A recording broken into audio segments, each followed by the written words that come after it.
Tollywood star hero Vijay Deverakonda betting app కేసులో ED విచారణకు హాజరయ్యారు. అయితే తాను ఎలాంటి బెట్టింగ్ యాప్స్ ప్రమోట్ చేయలేదని, దానికి నాకు సంబంధమే లేదని విజయ్ చెప్పడం చర్చనీయాంశంగా మారింది.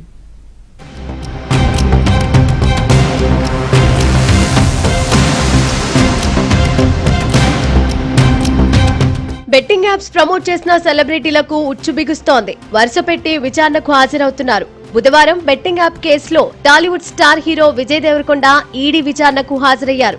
దాదాపు 4.5 గంటల పాటు విచారణ చేసిన ఈడీ విజయ్ దేవరకొండ వాంగ్మూలం నమోదు చేశారు. అయితే మిగిలిన సెలబ్రిటీలు బెట్టింగ్ యాప్స్ ను ప్రమోట్ చేస్తే విజయ్ దేవరకొండ గేమింగ్ యాప్ ను ప్రమోట్ చేశాడు. కానీ తెలంగాణలో బెట్టింగ్ యాప్స్ కు కానీ గేమింగ్ యాప్స్ కు కానీ అనుమతి లేదు. బెట్టింగ్ కానీ గేమింగ్ కానీ ఎట్టి పరిస్థితుల్లో ప్రమోట్ చేసినా ఆడినా శిక్షార్హులు అని తెలంగాణ ప్రభుత్వం గతంలోనే చట్టం తెచ్చింది. దీంతో బెట్టింగ్ యాప్స్ ప్రమోట్ చేసిన వారిపై కేసులు నమోదు చేసి చర్యలు తీసుకుంటోంది.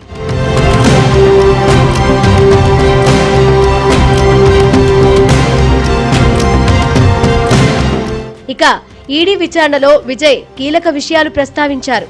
లీగల్ గా ఉన్న గేమింగ్ యాప్స్ ను మాత్రమే తాను ప్రమోట్ చేసినట్లు స్టేట్మెంట్ ఇచ్చారు.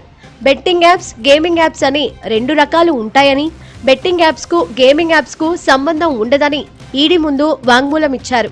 ఇక దేశంలో చాలా గేమింగ్ యాప్స్ చట్టబద్ధమైనవే ఉన్నాయని, A23 అనే యాప్ కి అన్ని రకాల అనుమతులు ఉండడంతో ప్రమోట్ చేసినట్లు ఈడీ విచారణలో తెలిపారు. అయితే ప్రమోట్ చేసిన A23 యాప్ తెలంగాణలోనే ఓపెన్ అవ్వదని, తాను అన్ని లీగల్ గానే చేశానని విజయ్ చెబుతున్నారు. గేమింగ్ యాప్స్ అని కొడితే కొన్ని వస్తాయి. A23 తో సహా my 11 circle, dream 11, NPL, Zupee ఇట్లాంటివి కొన్ని వస్తాయి. ఇవన్నీ రిజిస్టర్డ్ గేమింగ్ యాప్స్. ఇవన్నీ మన ఇండియన్ క్రికెట్ టీమ్కి స్పాన్సర్, మన ఇండియన్ ఒలింపిక్స్ టీమ్కి స్పాన్సర్, మన ఇండియా ఉమెన్స్ క్రికెట్ టీమ్కి స్పాన్సర్, IPLకి NPL ఒకదానికి అఫీషియల్ స్పాన్సర్, వేరియస్ కబడ్డీ లీగ్కి, వాలీబాల్ లీగ్కి అన్నిటికీ వీళ్ళు స్పాన్సర్ చేస్తారు. ఎందుకంటే these are completely legal entities. Indian Olympics టీమ్కి స్పాన్సర్ చేయాలంటే లీగల్ ఉండాలా వద్దా? సో ఫస్ట్ ఆఫ్ ఆల్ ఈ గేమింగ్ యాప్స్ని, ఇల్లీగల్ బెట్టింగ్ యాప్స్ని మీరు సపరేట్ చేయాలి. అది జర్నలిస్ట్గా మీ రెస్పాన్సిబిలిటీ. నా మీద మీకు ఆ రెస్పాన్సిబిలిటీ ఉండాలని కోరుకున్నా. కానీ మన పేరు వచ్చింది కాబట్టి కొన్ని క్లారిఫికేషన్స్ అడిగారు.